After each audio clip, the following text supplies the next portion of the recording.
If you have the perfect size chart on a web page and don't want to recreate it from scratch, the web import tool in Kiwi Size Chart in Recommender makes it super easy. Let me show you how to do it. First, open your Kiwi app dashboard. In the upper right corner, click Add New Size Chart.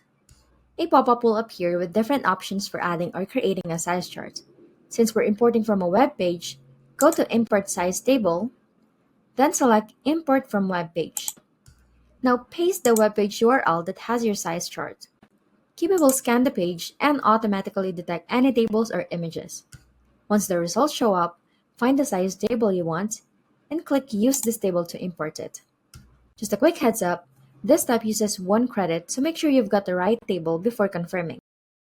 If you've added the wrong URL, just click Change Web URL at the top, enter the correct one, and try again.